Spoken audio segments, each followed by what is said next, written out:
Enabling Excel macros. To unlock the full features of this Gantt chart template, you'll need to enable Excel macros. For Windows, first, locate the template file on your machine. Right-click on it and select Properties. Under General tab, if there's message saying, "This file came from another computer and might be blocked," then check the box for Unblock option, and click OK. If you don't see this message, then simply close the Properties dialog box and proceed to the next step. Now, open Excel, go to File, and select Options. Navigate to Trust Center, then Trust Center Settings.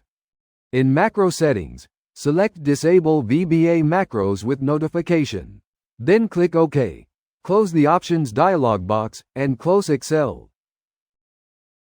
Finally, when you open the file, you may see a yellow notification bar at the top. Click Enable Content to activate macros.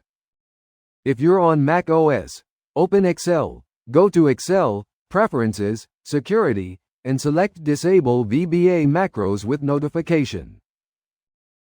Open the template file and click Enable macros.